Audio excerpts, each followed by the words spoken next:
에서부터 주님께서 잡히시는 장면에 대해서 지금 묵상하고 있어요. 이 부분은 예수 그리스도의 사역에 있어서 최절정에 해당하는 부분입니다.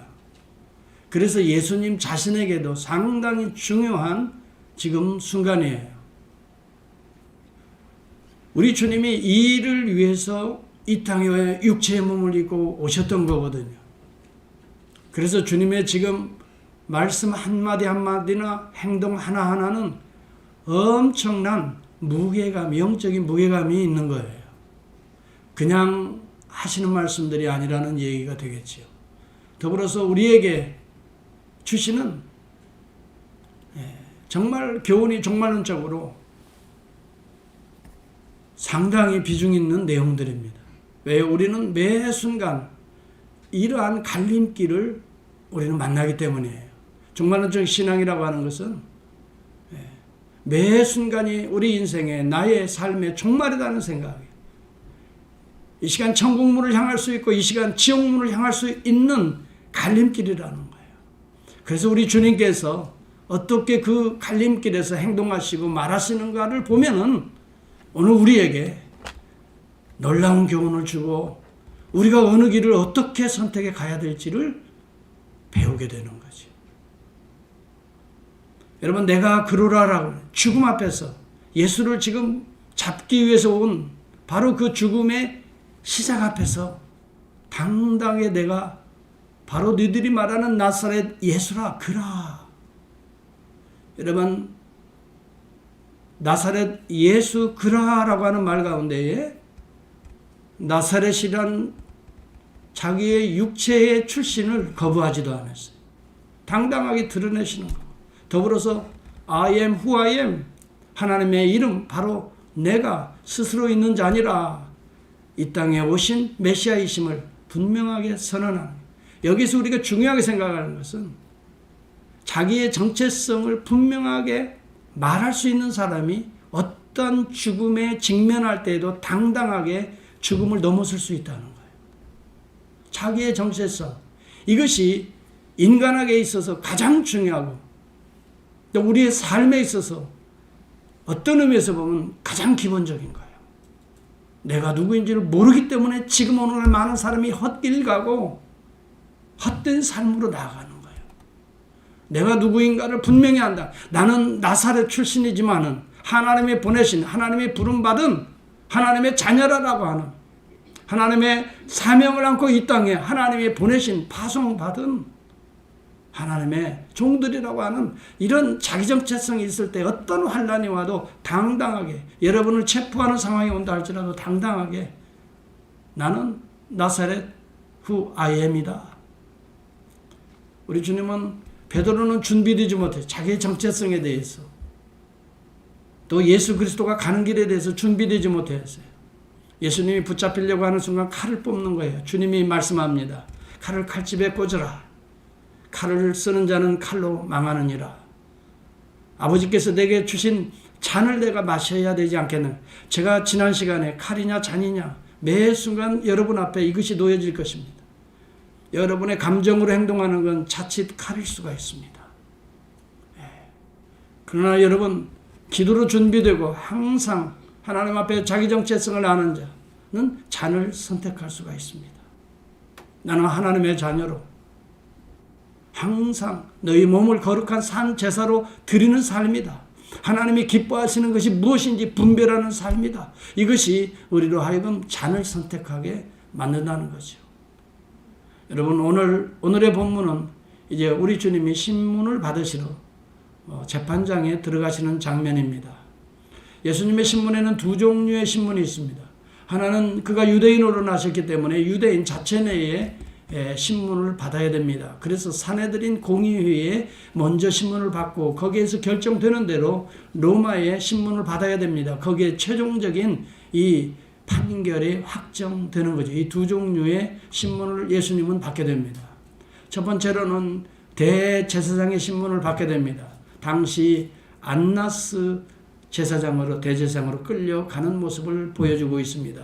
이때 예수님을 따랐던 베드로가 사실은 예수님을 모른다고 부인하는 장면이 오늘의 핵심적인 내용이 되겠습니다. 여러분, 예수님을 따라서 앞으로 어떻게 될 것인가 예수님이 붙잡아가는 것을 이 다른 제자들은 다 도망가 버리고 말았어요. 그런데 베드로와 이 예수님을 사랑했던 이 사도 요한은 예수님의 뒤를 따라가기 시작하는 거예요. 예수님이 앞으로 어떻게 될 것인가. 요한은 어쩌면 그 가야바의 그 대제사장 안나스와 무슨 친인척 간인지 아는 관계인지 그는 이 가야바의 뜰에 안뜰에 들어가게 됐지만은 베드로는 바깥뜰에서 이제 불쬐는 그 하속들하고 같이 불쬐다가 어떤 이제 안에 들어갔던 사도 요한이 베드로 좀 들어오라고 해라 해서 여종이 베드로를 부릅니다. 그랬을 때에 베드로가 가만히 보니까 이 여종이 그런 얘기를 합니다. 너 예수님의 제자 아니야? 여러분, 예수님은 지금 잡혀 들어가서 신문을 받고 이제 모진 고난을 받아야 할 입장에서 지금 불안하고 두렵고 겨우 지금 예수님을 그래도 의리를 가지고 따라오는데 예수님의 제자 아니야? 갑작스러운 질문에 그만 아니다라고. 무슨 소리야? 나는 네가 무슨 말 하는지 알지 못해. 거듭되는 사람들이 계속해서 너 말투가 갈릴리 방언을 쓰는데 예수님도 갈릴리 출신 아니야? 분명히 예수님 제자 맞는 것 같아. 아니야, 무슨 소리 하는 거야? 나는 그 사람 전혀 알지 못해. 마지막에는 맹세하고 저주하여 예수님을 3번 부인하는 장면이 오늘의 본문의 내용인 것입니다. 자, 저는 예수 그리스도의 그 3년간 주님을 따라갔던 베드로가 적어도 어떻게 이렇게 예수님을 3번 부인하게 될까? 이 장면을 보면서 생각하면서 베드로는 쉽게 무너져 버리는 오늘 우리의 모습을 대변해 주고 있구나. 그런 생각도 해보게 되는 것입니다. 그가 어떻게 이렇게 쉽게 주님을 부인해 버릴 수가 있을까? 저는 첫 번째로 주님이 하시는 말씀을 우리가 붙들고 기도로 준비하지 않으면 우리도 항상 그 순간순간에 어떤 어려움에 직면할 때에 우리는 자기 목숨, 이기적인 자기의 입장만을 선택할 수밖에 없는 연약한 존재라는 것을 우리는 깨달아 알아야 됩니다. 주님의 말씀을 우리가 무시하고 주님이 깨어 기도하라고 하는 이 기도를 무시하고 내 편리한 대로 훈련되지 않고 세상에 취하여 살다 보면 언젠가 위험을 당할 때 우리는 우리의 길을 선택해 버릴 수가 있는 연약한 존재라는 것입니다. 물론 각오도 남달랐죠. 베드로 같은 경우는. 예수님께서 자기가 모진 고난을 받고 그 다음에 십자가에서 돌아가시고 부활 승천하시다 아버지께 돌아가실 것을 미리 제자들에게 전날에 다 말씀하시는 거예요. 그때 베드로는 뭐라고 말합니까? 다 주를 버린다 할지라도 나는 주를 위하여 내 목숨을 버리겠나이다. 이렇게 말을 했단 말이에요. 내가 나를 위하여 목숨을 버리겠느냐? 내가 진실로 내게 이르노니 내가 닭 울기 전에 내가 3번 나를 부인하리라. 주님은 이미 말씀했어요. 귀담아 듣지 않는 거예요. 여러분, 우리가 하나님의 말씀을 통해서 우리에게 경고하는 메시지가 참 많습니다. 그런데 우리는 그걸 별로 귀담아 듣지 않아요. 자기가 좋아하는 대로 선택해 가는 참으로 습성이 있습니다. 내가 듣고 싶은 대로 듣는 거예요. 네. 생각하고 싶은 대로 생각하는 습성이 우리에게 있습니다. 하나님이 말씀하시는 하나님의 뜻대로 생각하는 것이 아니라 예수 그리스도의 마음으로 생각하는 것이 성령의 조명으로 생각하는 것이 아니라 자칫 우리는 우리의 생각하는 습성대로 생각하고 판단하고 그렇기 때문에 우리는 쉽게 우리가 시험에 넘어질 수밖에 없다는 것을 깨닫게 하시는 거예요. 주님이 이미 경고의 말씀을 메시지를 주셨음에도 불구하고 닭 울기 전에 너무 구체적이잖아요. 3번 나를 부인하리라.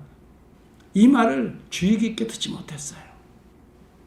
그런 경고의 메시지가 왔을 때는 심각하게 자신을 생각해 봐야 되거든요. 여러분, 우리는 베드로가 그럽니다. 다 주를 버릴지라도 나는 언제든지 주를 버리지 않겠습니다. 내가 주와 함께 죽을지언정 주를 부인하지 않겠나이다. 마태복음 26장에서도 마태복음과 이 요한복음 거의 비슷하게 기록되어 있습니다. 상당한 의지력이 강한 자이면 틀림이 없어요. 그런데요, 여러분 이걸 생각해야 돼요. 의지는요, 믿음의 대상이 아니에요. 절대 여러분의 굳은 의지를 신뢰하지 마세요. 왜냐하면 이 의지는요, 감정이 다스리게 되어 있습니다. 여러분, 감정이 틀어지면 의지는 언제든지 바꾸지는 것입니다. 이 감정은 누가 다스리느냐? 우리의 생각이 다스리게 되어 있어요.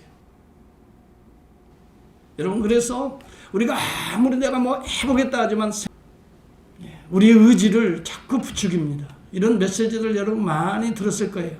긍정적인 생각을 가지라고, 긍정의 힘이 나타난다고. 여러분, 이 긍정의 힘은 믿음이 아니라 이것은 신념이라고 우리가 부릅니다.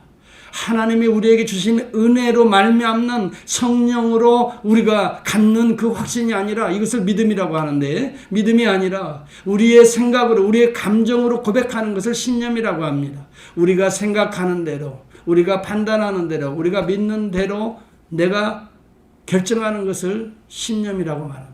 신념을 자꾸 부추기는데요, 신념과 믿음은 본질이 다르는 것입니다. 여러분, 이것을 우리는 깨달아 알아야 됩니다.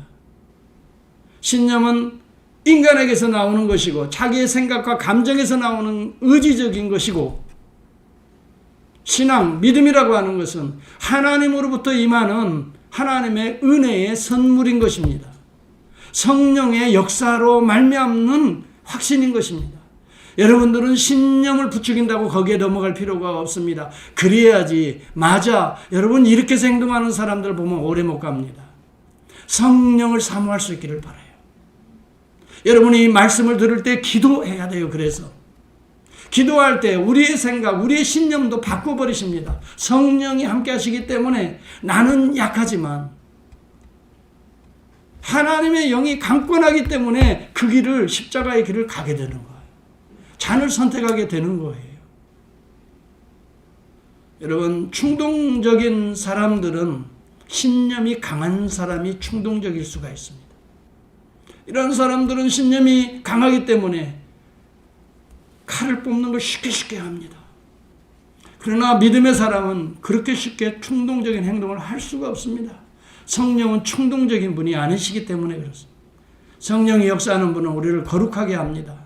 인내하게 합니다. 더 생각하게 합니다. 하나님의 뜻을 붙들게 합니다. 온유하게 합니다. 겸손하게 합니다. 충동적으로 나타날 수가 없습니다. 여러분, 오늘 저와 여러분들이 신념을 강화시키지 마세요. 여러분 심령에 신념이 아니라 믿음을 강화시켜야 되는 거예요. 이 믿음은 하나님의 은혜의 선물이기 때문에 하나님의 말씀을 그대로 믿고 성령께 순종할 때에, 성령이 우리를 충만하게 하실 때에 임하는 그러한 확신이 믿음인 거 아닙니까? 이 saving faith인 것입니다. 여러분, 이런 믿음이 강할 때에 우리는 어떤 환경이 밀어닥쳐도 육신적으로 보면 충동적으로 우리가 행동할 수 있는데, 우리의 믿음이 충동적인 나의 자아를 다스리게 된다 하는 말씀이 되겠습니다. 그래서 함부로 행동하는 것을 금하게 하는 것입니다. 여러분, 그렇기 때문에 우리는 기도의 실패자가 되어서는 아니 됩니다. 우리 주님이 그래서 이미 이것을 아시고 베드로에게 또 여러 제자들에게 그런 얘기 하시잖아요. 시험에 들지 않게, 따라서 합시다. 시험에 들지 않게 어떻게 해요? 깨어 기도하라. 마음에는 원이로되 육신이 약하도다라고 말해요. 여기 육세라는 것은 너 감정에 따라 행동할 수가 쉽다 하는 말이 되겠지요. 내 느끼는 대로, 판단하는 대로 행동하기가 쉽다는 말이 되겠지요. 그래서 우리는 시험에, 이것은 시험을 가져온다는 거예요. 여러분, 우리 한국 사람들은 욱하는 성격이 있다고 다 말하는, 욱한다고 그러잖아요. 욱하지 않는 사람이 어디 있겠어요? 다 어느 누가 여러분 건드리면 누구든지 욱합니다. 그러나 여러분 기도하고 말씀대로 사는 사람들은 욱하는 나의 타락한 자아를 어떻게 다스리게 된다 이 말이에요. 그래서 함부로 말을 내뱉지 않는다 이 말이에요. 함부로 칼을 뽑지 않는다 이 말. 함부로 미워하거나 정죄하거나 판단하지 않는다 이 말에. 기도하지 않으면 아무래도 우리의 감정이 앞서게 되지요. 그렇지 않겠어요? 그래서 예수님이 십자가 앞에서 자기의 감정을 다스리기 위해서 피가 눈물방울 뒤어 떨어지듯이 기도하셨던 거예요. 여러분, 우리 주님이 괜히 기도하신 거 아니라고요. 시험에 들지 않게. 예수님도 육체의 몸을 가지고 있기 때문에 연약한 육체의 몸에 따라서 얼마든지 시험에 들 수 있는, 그러나 죄를 범치 아니하시더라 라고 성경은 기록합니다. 그것은 어떻게 해서 하나님의 뜻을 붙들면서 하나님의 뜻대로 이루기를 원하면서 그는 피눈물 나게 기도하셨던 거예요. 여러분, 그래서 기도 외에 이러한 능력이 나타날 수 없다라고 말합니다. 여러분, 나의 병든 자아를 치료할 수 있는 것은 기도 외에, 여러분, 안진뱅이 같은 내 심령을 벌떡 일어나서 하나님 나라의 영광을 위해 뛰게 하시는 건 기도 외에 다른 능력이 나타날 수가 없다라고 말합니다. 말씀은 가는 방향을 우리에게 알려줍니다. 기도는 그 방향대로 가도록 지정을 움직이는 역할을 하는 것입니다. 여러분, 그렇기 때문에 저는 강조하고 싶은 건 기도하는 교회, 기도하는 성도, 기도하는 직분자 하나님께서 사용하신다 하는 말씀을 꼭 드리고 싶습니다. 여러분, 하나님의 말씀을 사랑해야 됩니다. 그러나 또한 균형 있게 기도하는 시간들이 확보되어야 합니다. 그러한 자들은 여러분 말씀대로 갈 수 있는, 행동할 수 있는 능력을 얻게 된다는 말입니다. 여러분, 우리 주님이 그래서 기도하시는 것입니다. 누가복음 22장에 보면 예수님께서 이 점을 이야기합니다. 31절 32절에 보면 시몬아 시몬아 보라, 사단이 밀가부르듯 하려고 너희를 자꾸 초청한다. 사탄이 너희를 자꾸 미혹한다. 그러나 내가 따라서 합시다. 너희를 위하여, 크게 해봐요. 너희를 위하여 기도하였노니. 여러분, 우리 주님은 이미 이런 시험의 상황을 아시고 주님이 그 시험에 넘어가지 않도록 우리 주님이 기도하셨다 이 말이에요. 기도가 얼마나 중요한가를 우리에게 가르쳐주고 있어요. 여러분, 기도가 중요하다는 걸 머리로 인식하지 마시고 이것은 진짜 우리의 삶에 적용해야 될, 진짜 기도해야 될 사람이 될 때 여러분이 성령의 사람이 되어가는 거예요. 사랑하는 성도 여러분, 그리고 이렇게 너는 돌이킨 후에 내 형제를 굳게 하라 그래요. 여러분, 예수님이 기도한다고 우리가 다 되어지는 게 아니에요. 우리도 함께 기도해야 돼요. 그래서 깨어 기도하라라고 그랬어요. 하나님이 주시는 은혜를 받을 만큼 우리의 마음도 비우고 깨끗한 잔을 만들 때 거기에 여러분 하나님의 은혜가 담겨지듯이, 여러분 우리가 더럽고 세상적이고 욕망이 있는데 주님이 어떻게 은혜의 그 생수를 거기에 부어주시겠어요? 우리의 잔이 깨끗해야 거기에 아름다운 생수를 담아서 마시게 할 때 우리가 그 생수로 살아갈 수 있지 않겠어요? 그래서 우리도 기도하면서 우리의 연약한 것, 부정한 것, 우리의 내면의 이 참 치료받아야 될 것들을 주님 앞에 올려드리면서 씻으면서 여러분 우리의 심령이 청결해질 때에 하나님의 성령의 역사가 강력하게 일어나거든요. 그래서 예수님은 기도하신, 여러분 사명을 감당하기 위해서 예수님은 40일간 금식 기도하시면서 사명을 시작하시는 것을 여러분 우리는 알잖아요. 거기에도 사탄의 시험이 있어. 계속 여러분 기도하는 자에게도 시험이 따라오거든요. 그럼에도 불구하고 기도하였기 때문에 하나님의 능력의 성령의 인도하심을 받았기 때문에 사탄이 계속 공격해 와도 물리칠 수가 있단 말이에요. 무엇으로 물리치지요? 하나님의 말씀으로 계속 물리치는 거예요. 여러분, 이것은 오늘 우리들이 사명을 감당하는 오늘 이 시대의 교회가 계속 사탄의 미혹들이 있다는 걸 말해준과 동시에 기도하는 자는 얼마든지 물리칠 수 있다는 걸 표정적으로 보여주고 있는 거예요. 여러분, 여러분의 삶에 밀가부로 아니면 우는 사자처럼 항상 여러분 넘어뜨리려고, 가정을 파괴시키려고 기도하는 자에게는 왔다가도 이 일곱 길로 도망간다고 말해요. 걸음아 날 살려라고 도망가. 여러분, 기도하는 교회와 기도하는 직분자, 기도하는 성도가 될 수 있기를 축복합니다. 기도하는 성도는 하나님께서 너무너무 기뻐하시는 거예요. 왜요? 기도는 하나님과 만남이거든요. 대화거든요. 하나님이 그 순간 너무너무 기뻐하시는 거예요. 눈을 감고 주님을 생각하면서 주님과 대화하는 이 순간이 정말 나에게 기쁘다, 감사하다. 여러분, 이러한 시간들이 확보되어야 있어요. 매일 매 순간 확보되어 있어야 된다 이 말. 저도 그래요. 기도하는 시간이 사실 제일 행복해요. 우리 주님이 나를 만져주시는 걸 느낄 때 제일 행복해요. 거친 마음을 가지고 엎드릴 때가 제일 행복해요. 주님 앞에 내 심정을 다 토로하고 주님하고 주님이 어루만져 주실 때 때로는 이 거친 내 마음이 참 안정되고 두려워하는 마음, 어두워진 마음들이 씻어지고 이러면서 밝은 빛이 쫙 내 심령에 들어오고 여러분 그러면서 새 힘을 얻고 성령의 능력을 받고 그래서 우리 주님도 습관을 조차 무릎을 꿇고 기도하셨다라고 말해요. 무릎을 꿇었다는 것은 자기를 포기하는 것을 의미하는 거예요. 육체의 모든 세상적인 걸 포기하는 내가 전능하신 하나님 앞에 하나님의 능력만을 사모한다고 나의 모든 지정의를 다 포기하는 거예요. 이 무릎을 꿇는 거잖아요. 항복선언이잖아요. 우리 주님은 힘쓰고 애써 더욱 간절히 기도했다고 누가복음 22장 44절에 말합니다. 그러니까 십자가의 길을 담대하게 내가 나사렛 예수니라. 칼을 집에 꽂으라. 아버지께서 내게 주신 잔을 내가 마셔야 되지 않겠느냐 하고 죽음 앞에서 담대하게 그 길을 가시는 거예요. 여러분, 요즘에 한국교회가 영성이 사라지고 있다 이렇게 말합니다. 정말 우리 교회가 아니기를 저는 바라요.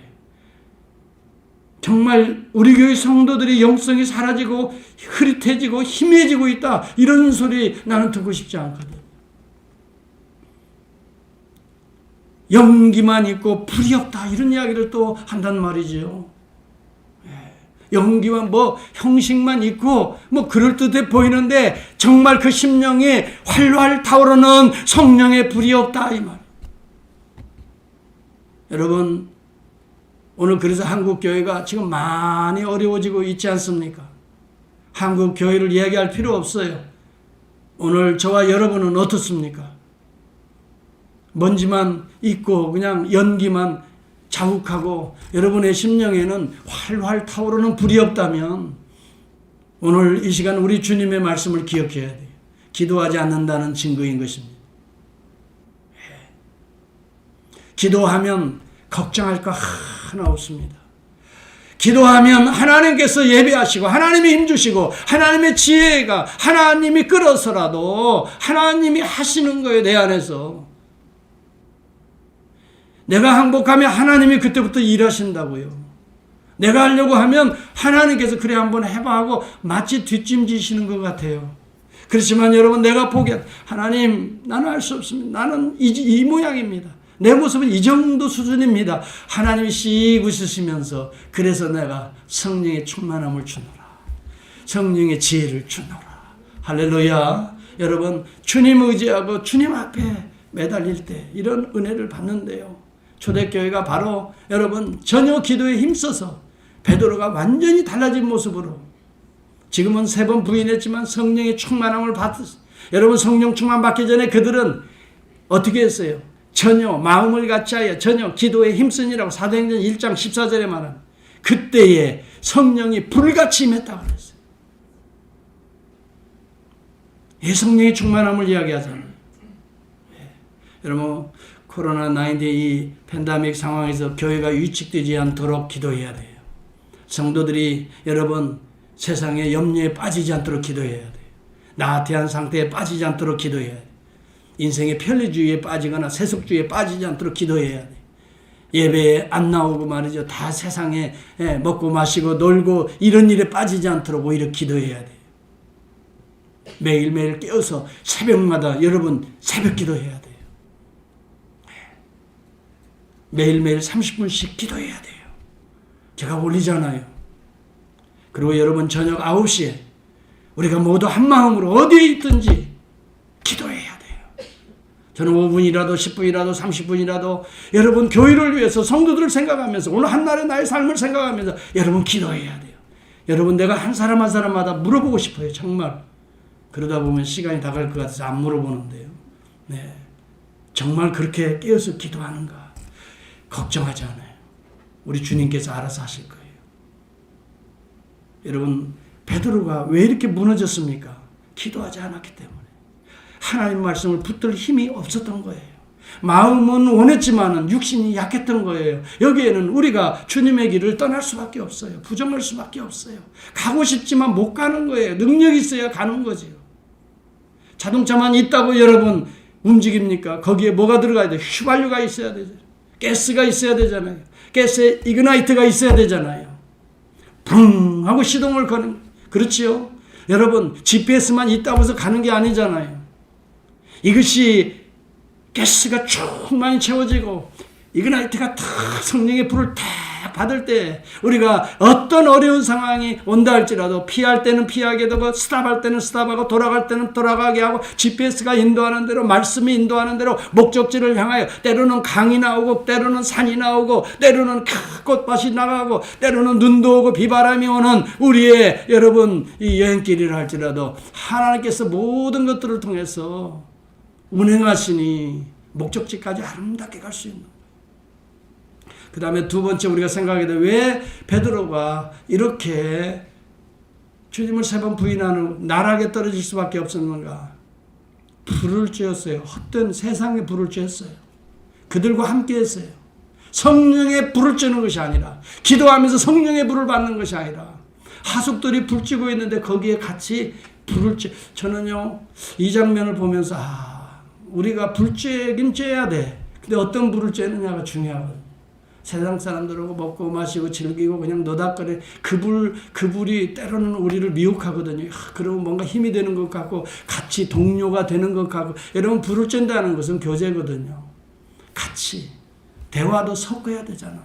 그렇죠? 그러다 보면 어떻게 돼요? 예수를 판 자와 같은 마음이 되는 거예요. 그렇죠? 그렇게 될 수밖에 없죠. 왜요? 여러분, 대제사장의 하석들과 이 절개들은 지금 주님을 잡아왔던 일에 직간접적으로 연관된 사람들이에요. 이러한 자들과 함께 지금 불을 쬐고 있는 거예요. 그들과 함께 불을 쬐을 때에는 어떤 의미에서 보면 그들과 말을 섞을 수밖에 없어요. 동조할 수밖에 없어요. 여러분, 동일 집단 행세를 할 수밖에 없는 거예요. 여러분, 피어 컬처라는 말을 들어봤죠. 피어 프레셔를 받는 집단을 피어 컬처라고 그래요. 또래 집단의 압박을 받는 그런 그룹들을 피어 컬처라고 그래요. 저도 중학교 때 그런 적이 있어요. 제주도로 수학여행을 갔어요. 그때 친구들이 그런 얘기 하더라고요. 이렇게 수학여행 오면 뭔가 하나 추억을 만들어 가야지 그냥 가면 안 돼. 그 말을 들으면서 솔깃해요. 그렇지. 그 추억을 하나 만드는 거 좋지. 이렇게 나를 미워하더라고요.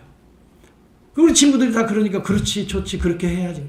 그랬더니 어디 가게에 물건을 털어보는 일에 누가 제일 먼저 갖고 오는가. 이런 추억거리를 하나 만들어.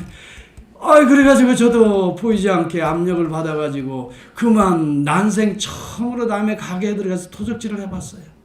뭘 가지고 왔는지 내가 지금 아직 기억이 안 나요. 지금 중학교 때니까 중학교 2학년 때. 그래 벌써 40몇 년 오래된 이야기잖아요. 뭘 갖고 왔는지 알죠. 그런데요, 제가 주일학교를 열심히 다녔거든요. 이게 막 주님 앞에 나올 때마다 회개를 얼마나 했는지 몰라. 아버지, 피어 컬처라는 거예요. 피어 프레셔. 같이 있는 사람, 또래 집단의 압력에 나도 모르게 섞을 수밖에 없어요. 여러분, 베드로가 그들과 함께 불을 쬐는 순간 자기들을 잡아온 예수를 어쩌면 비난하고 있었을 거예요. 나사렛 출신이 무슨 초능력이 있다고 지가. 다 뻥이야. 자기가 무슨 초능력이 있다면 지금 이렇게 군병한테 잡혀올 수 있었겠어? 봐봐, 뻥이라니까.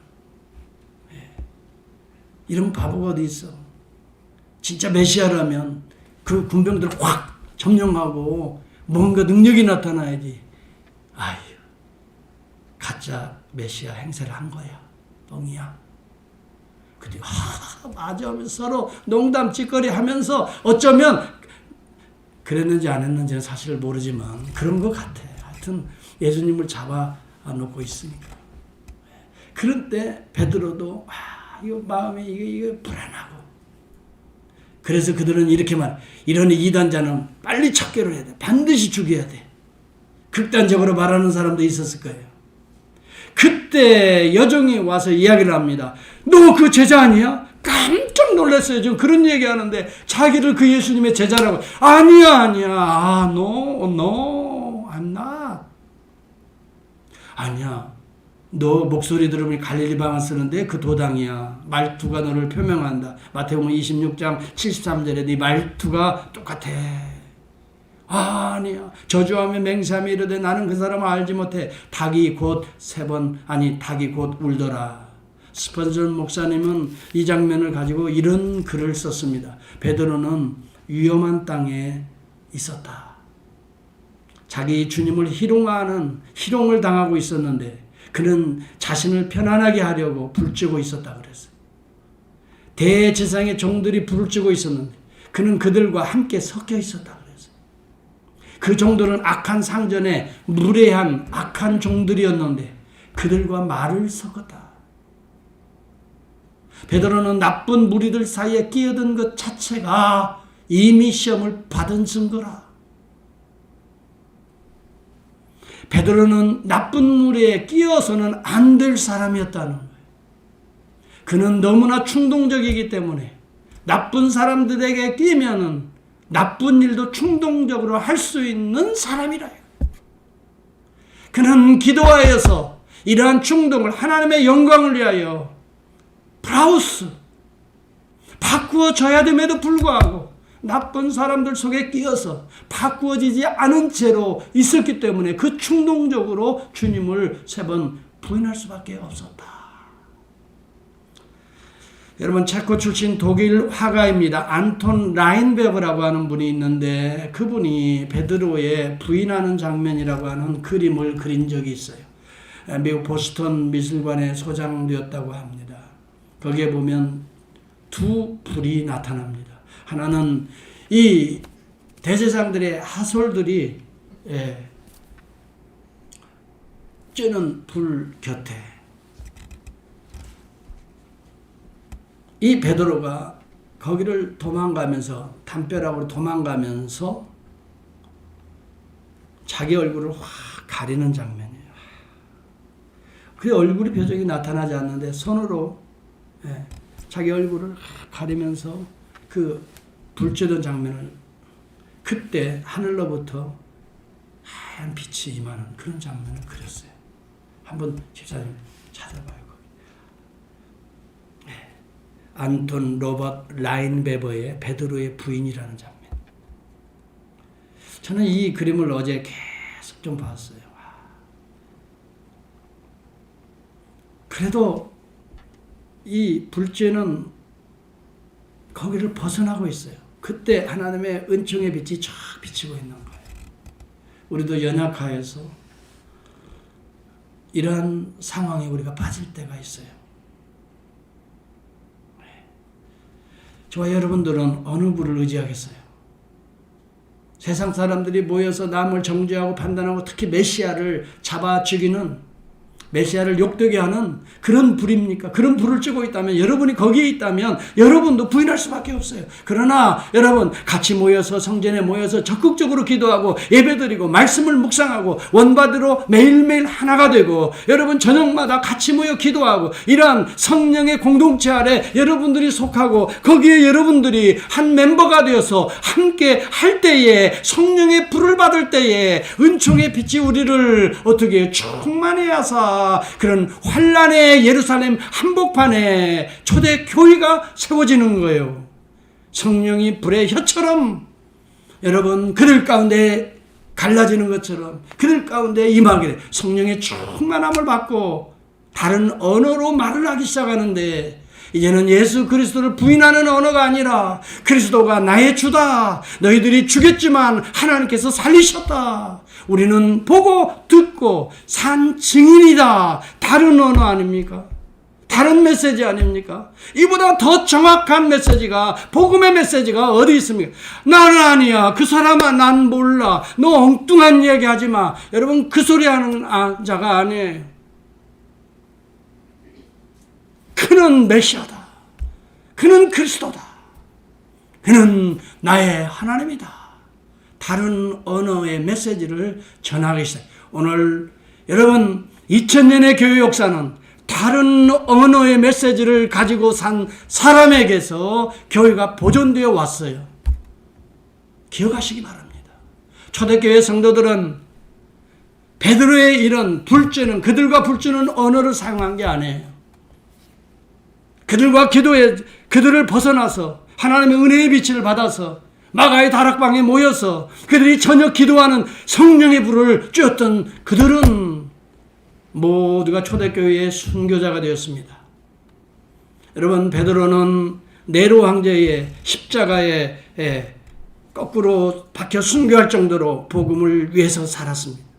안드레 역시 마찬가지입니다. 그리스도에 전도하다가 십자가형으로 순교합니다.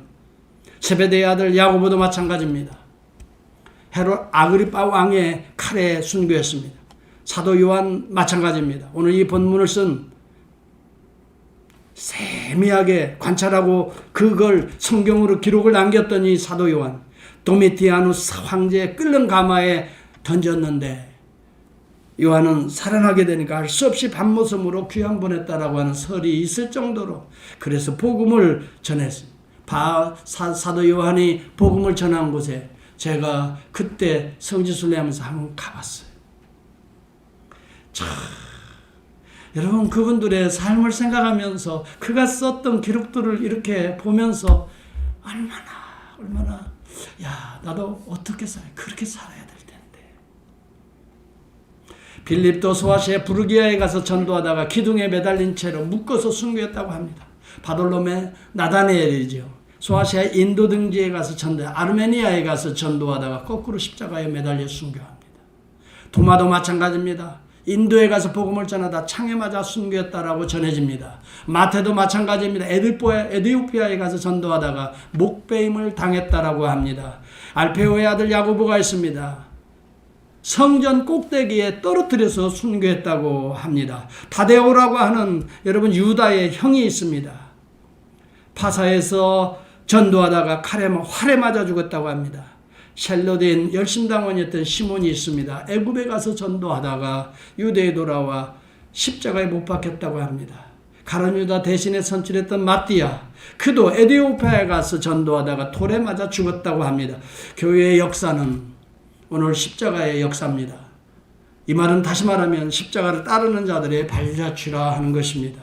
어려울수록, 여러분, 힘이 들수록 하나님께서 우리에게 맡겨준 십자가의 사명을 포기하지 않고 끝까지 갈 수 있는 저와 여러분이 될 수 있기를 바랍니다. 여러분, 이것이 죽음 앞에서 직면한다 하더라도 부끄러움으로 생각하지 아니하고 주님을 따라가는 그 길을 감사함으로 여러분 십자가를 질 수 있는, 정말 우리가 그 길을 갈 때 우리의 발자취가 오늘 교회의 역사에 주님이 가진 발자취를 이어가는 발자취가 될 줄을 믿습니다. 저와 여러분들은, 우리 교회는 정말 그러한 자들의 발자취가 될 수 있기를 주의 이름으로 축복합니다. 우리 박명훈 장로님, 참 우리가 너무 아쉽죠. 참 우리 박지정 권사님, 이분들이 언제 등록했는가 제가 어제 쭉 기도하면서 보니까요, 거의 박지정 권사님은 한 4년, 한 6, 7개월 되더라고요. 2015년 7월인가 16년 7월인가 그래요. 그리고 우리 박 장로님은 2017년 1월인가 하여튼 4년 되셨어요. 우리 박 장로님 4년 조금 못 미쳐요. 3년 지금 10개월째. 정말 저는 참 이 두 분들은 제가 말을 하지 않아도 여러분들이 잘 아시고 어떤 길을 가고 계시는지, 저와 여러분들이 오늘 어떻게 살아야 될지 한번 생각해 보면서 우리 같이 기도하는 시간을 좀 한번 가졌으면 좋겠어요. 우리도 연약하여서 우리가 기도하지 않으면 누구도 장담 못해요. 여러분 누구도 여러분 장담 못해요. 기도하지 않으면, 성령이 역사하지 않으면 우리는 어떻게 해요? 시험에 들 수밖에 없어요. 우리는 어떻게 해요? 시험에 들게 된다는 것은 내 자신만 생각할 수밖에 없어요. 피할 수밖에 없어요. 십자가는 먼 길을 갈 수밖에 없어요. 주님을 부인할 수밖에 없어요. 왜? 내가 살려고 내 목숨을 붙드니까. 이 길은 주님과 여러분 반대로 가는 길이에요. 기도하지 않으면 하나님의 말씀을 붙드는 힘이 없다고요. 오늘 저와 여러분이 지금 팬데믹 이 상황에서 가장 회복되어야 될 건 기도입니다. 기도할 때 말씀이 생각날 거예요. 기도할 때에 성령이 역사할 거예요. 여러분, 두려움과 어려움, 모든 환경들이 우리 앞에 밀려닥친다 할지라도 성령이 함께 하시고 여러분 성령의 능력이 있다면 얼마든지 이겨낼 수 있는 힘이 있어요. 우리 같이 한번 통성으로 기도하는 시간이 됐으면 좋겠습니다. 같이 한번 우리 자신을 생각해 봅시다. 여러분들은 여러분의 정체성이 분명합니까? 우리 주님을 생각해 볼 수 있기를 바랍니다. 여러분 정체성입니다. 나는 누구인가? 이것을 모르기 때문에 방황하고 헛길 가는 거예요. 하나님이 부르셨어요. 성령을 우리를 인쳤어요. 성령이 역사해요. 여러분 그런데 뭘 두려워해요? 성령을 믿지 않습니까? 그 하나님은 아무런 능력도 없습니까? 그 하나님은 이 팬데믹 상황 모르고 계시는 겁니까? 여기 우리 그냥 던져놓고 알아서 살라 이러시는 하나님이십니까? 요즘 욥기를 묵상해 보면서 전능하신 하나님과 동시에 우리 아픔에 귀 기울이시는 하나님이시다는 거예요. 욥의 가장 어려운 환경 속에 임재하시는 하나님이시다는 거예요. 여러분 우리가 알아야 됩니다. 여러분 누굽니까? 확실하게 고백하세요. 여러분이 칼을 만지작거리고 있습니까? 아버지가 주신 잔을 마시려고 합니까? 이것은 훈련되지 않으면 쉽게 칼을 뽑아요. 여러분 오늘 불쬐다가 주님 부인하는 길로 가겠습니까? 기도하면서 성령의 불을 받기를 원합니까? 통성으로 한번 기도하겠습니다. 하나님 아버지 은혜와 사랑을 감사합니다. 하나님 이 시간 저희들 한번 내 자신을 깊이 생각하기를 원합니다. 어떻게 살아왔고 지금 현재 나의 모습은 나는 누구인가부터 점검하기를 원합니다. 우리 하나님의 성령이 임재하는 하나님의 자녀인 것을 고백하는 저희들이 되기를 원합니다. 주님이 나의 주요 나의 하나님이시여 나의 메시아인 것을 고백하는 저희들이 되기를 원합니다. 주님이 임마누엘로 내 안에 영으로 거하시는 우리 주님이신 것을 믿는 시간이 되기를 원합니다. 하나님을 의지하는 시간이 되기를 원합니다. 주님 손 붙들고 따라가는 저희들이 되기를 원합니다. 할렐루야. 하나님 우리 가운데 오늘도 역사하셔서 이 어려운 상황을 뚫고 나가는 하나님이 예비한 놀라운 복의 길을 걸어갈 수 있는 평강의 길을 걸어갈 수 있는 온 성도들 될 수 있도록 하나님 축복해 주시기를 원합니다.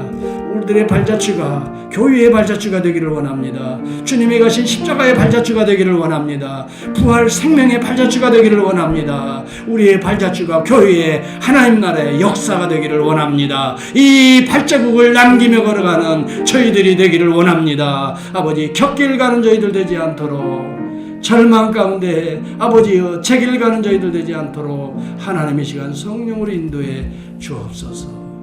오 전능하신 하나님 감사합니다. 우리 주님께서 오늘 이 시간 말씀을 통하여 우리 자신을 조명하고 계십니다. 당신도 그의 제자인가라는 질문을 던지고 계십니다. 하나님 어떻게 응답해야 될지 하나님 우리의 차례입니다. 베드로는 기도할 때 기도의 길을 놓쳐버리고 우리 주님이 경고할 때에 귀담아 듣지 않았어. 심한 통곡과 애통에 피눈물을 흘렸던 자입니다.